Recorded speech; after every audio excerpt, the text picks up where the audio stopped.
Consolidation के सारे questions कराए थे मैंने स्टडी मटेरियल के बैलेंस शीट बेस्ड मात्र 1 घंटे में। अब वो ट्रिक दी थी, अब वो बच्चे कहने लगे सर जी इसके नोट्स टू अकाउंट्स कैसे बनेंगे वो तो बताओ। अरे प्यारे बच्चों, बताया था उस वीडियो में पर आप नहीं बना पाए, कोई बात नहीं। एक उदाहरण के लिए मैं सबसे मुश्किल क्वेश्चन स्टडी मटेरियल का सेलेक्ट करके प्रैक्टिकल नंबर 10 ले आया हूं। इसके नोट्स टू अकाउंट सीख लो, वैसे ही सारे नोट्स टू अकाउंट्स बनेंगे बैलेंस शीट बेस्ड जितने भी क्वेश्चन है कंसोलिडेशन के। शुरू करते हैं बिना किसी देरी के। एक लाइक जरूर कर देना, 21,000 होते ही आपके लिए एक बड़ा सरप्राइज है, जल्दी कर दीजिए बच्चा party. Okay sir, next thing मैं आपको ये बता दूं बच्चा पार्टी, क्या क्या क्या क्या क्या क्या मैराथन आने वाला है, इसलिए बेल आइकन जरूर दबा देना। मैराथन में हम एडजस्टमेंट्स करा रहे हैं, की एडजस्टमेंट्स पूरे सिलेबस की, ठीक है सर, जो प्रैक्टिकल चैप्टर्स हैं। चलिए बच्चा पार्टी शुरू करते हैं बिना किसी देरी के। सबसे पहले आपको ध्यान रखना है, अगर रुपीन लाख है क्वेश्चन में तो आंसर भी रुपीन लाख ही होगा, या रुपीन करोड़, या वो सब अकॉर्डिंगली, ठीक है सर जी। सबसे पहली बात, सबसे पहला जो नोट्स टू अकाउंट्स बनता है वो बनता है प्यारे प्यारे बच्चों किसका, शेयर कैपिटल का, शेयर कैपिटल का। और ट्रिक वीडियो में मैंने आपको बताया था, ट्रिक वीडियो अगर चाहिए तो ऊपर दिए गए नंबर पर डीएम कर देना, 1 घंटे में सारे क्वेश्चन पीडीएफ भी फ्री दूंगा, व्हाट्सएप कर देना, ठीक है सर जी। तो प्यारे प्यारे बच्चों, मन के सच्चों, सबसे पहला जो नोट्स टू अकाउंट्स बनता है वो किसका बनता है, वो बनता है सर जी शेयर कैपिटल का। No problem sir. अब शेयर कैपिटल मैंने ट्रिक वीडियो में बताया था क्या, होल्डिंग वाली जो शेयर कैपिटल है वो उठ के आ जाती है एज इट इज। अब इस क्वेश्चन में होल्डिंग की जो शेयर कैपिटल है वो थी 12,000 वो कितनी थी, 12,000 थी, यानी कि 12,000।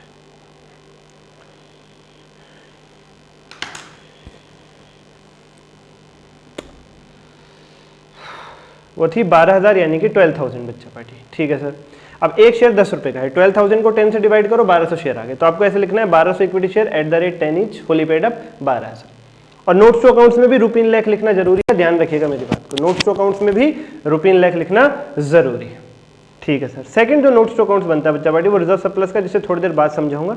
अभी पहले माइनॉरिटी इंटरेस्ट वाला समझ लो एक बार। माइनॉरिटी इंटरेस्ट के नोट्स टू अकाउंट्स में क्या करना होता है, जो ट्रिक वीडियो थी हमारी, शेयर कैपिटल उठा लो एस लिमिटेड यानी सब्सिडरी की, उसके रिजर्व सरप्लस उठा लो, कोई रिवैल्यूएशन प्रॉफिट है वो प्लस कर लो, कोई रिवैल्यूएशन लॉस है वो माइनस कर लो। ये 4 चीज आएंगी किसी भी क्वेश्चन में माइनॉरिटी इंटरेस्ट के नोट्स टू अकाउंट्स में, ठीक है सर। हाँ, इतना ध्यान रखना, मल्टीप्लाई पूरा अमाउंट मत लिख देना, मल्टीप्लाई जरूर कर लेना माइनॉरिटी इंटरेस्ट की परसेंटेज से, ठीक है सर। ये कोई इजी क्वेश्चन नहीं लिया मैंने, आपके स्टडी मेट का सबसे मुश्किल क्वेश्चन है बच्चा पार्टी, प्रैक्टिकल 10। इसमें बहुत सारी एडजस्टमेंट है। फिर है शॉर्ट टर्म प्रोविजन के लिए होल्डिंग और सब्सिडरी का जोड़ दो सीधा, फिर ट्रेड पेबल होल्डिंग का जोड़ो एच लिमिटेड प्लस सब्सिडरी का जोड़ो, माइनस उनके आपस का लेन देन जो इंट्रा ग्रुप बैलेंस है होल्डिंग और सब्सिडरी के बीच में, क्वेश्चन में गिवन है, ठीक है। अदर करंट लायबिलिटी में जो भी क्वेश्चन ने दे रखा है वो होल्डिंग और सब्सिडरी दोनों का प्लस करके लिख दो। पीपी कोई बहुत मुश्किल चीज नहीं है, होल्डिंग की तो पीपी एज इट इज आ जाएगी क्वेश्चन की बैलेंस शीट से, और सब्सिडरी की पीपी आपको लेनी है रिवैल्यूएशन और डिप्रिसिएशन के बाद वाली, और दोनों को जोड़ के टोटल ऐसे नोट्स टू अकाउंट्स में दिखा देना, ठीक है sir. I repeat again, holding की पीपी उठानी है क्वेश्चन की बैलेंस शीट से, सब्सिडरी की उठानी है डेप्रिसिएशन और रिवैल्यूएशन के बाद वाली, ठीक है सर। अब वो डेप्शन और रिवैल्यूएशन की कैलकुलेशन आप वर्किंग नोट में दिखाना, नोट्स टू अकाउंट्स में नहीं, वर्किंग नोट में दिखाना, ठीक है सर, ठीक है सर। इन्वेंट्रीज होल्डिंग का उठाओ सब्सिडरी का उठाओ प्लस कर दो, और अनरियलाइज प्रॉफिट माइनस कर दो, जो होल्डिंग ने सब्सिडरी से कमाया या सब्सिडरी ने होल्डिंग से कमाया, अपस्ट्रीम हो चाहे डाउनस्ट्रीम ट्रांजैक्शन, ये हर क्वेश्चन के लिए ऐसे बनेंगे नोट्स टू अकाउंट्स। उसके बाद ट्रेड रिसीवेबल जैसे ट्रेड पेबल का था, होल्डिंग और सब्सिडरी के जोड़ दो और इंटर ग्रुप बैलेंस माइनस कर दो, cash and cash equivalent holding subsidiary का जोड़ दो, short term loan advance holding subsidiary का जोड़ दो। 11 के 11 आइटम का बता दिया आपको। अब रिजर्व सरप्लस पे आ जाते हैं, जो सबसे ज्यादा तंग करते हैं, जो सबसे ज्यादा तंग करता है बच्चा पार्टी। रिजर्व सरप्लस में पहले तो समझ लो आता क्या है।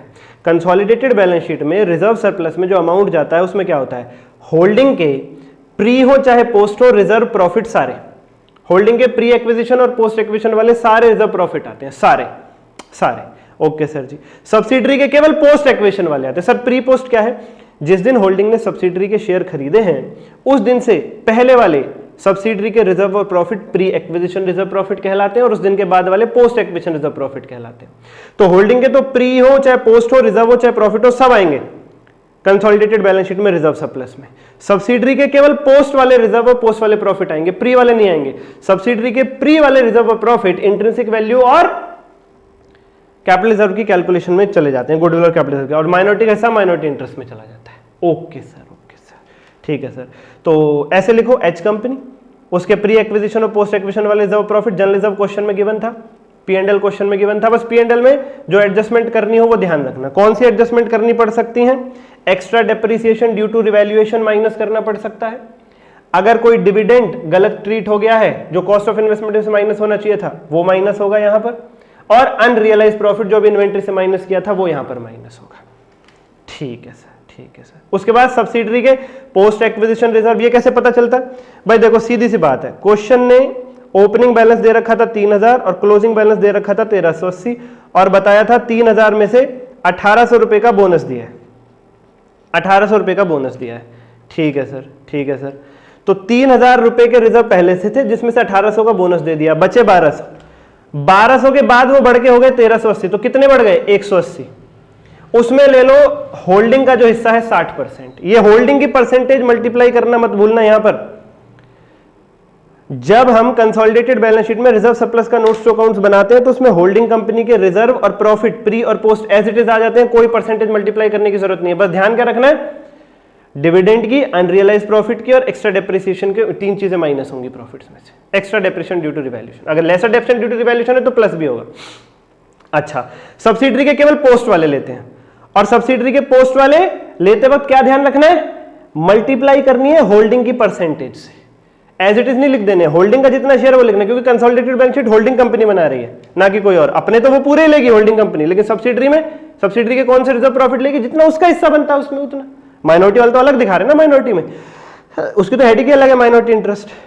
ऐसे ही प्यारे बच्चों सब्सिडरी के पोस्ट एक्विजिशन प्रॉफिट है, शुरू में थे 1200, उसमें से 600 का डिविडेंड दे दिया, बचे 600, 600 से बढ़कर वो हो गए 1620, मतलब कितना कमाया? 1020। उसमें होल्डिंग का हिस्सा 60%, 612।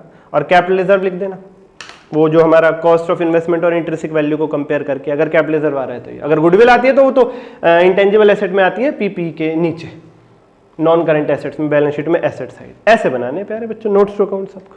और अगर ये पूरा क्वेश्चन आपको प्रैक्टिकल 10 करना है तो मैंने अभी एक वीडियो डाली है, चैनल पे जाकर के देख लीजिए, सुपर 7 क्वेश्चन, क्वेश्चन 6 कंसोलिडेशन, ये पूरा क्वेश्चन मिल जाएगा और इसमें सारी एडजस्टमेंट भी हो जाएंगे। और पूरे 1 घंटे में कंसोलिडेशन चाहिए सारे क्वेश्चन इसी ट्रिक वे में, तो डीएम कर देना, फ्री पीडीएफ भी दूंगा। 8851007100। लाइक सब्सक्राइब जरूर कर दो बच्चों। आज के लिए इतना ही, धन्यवाद।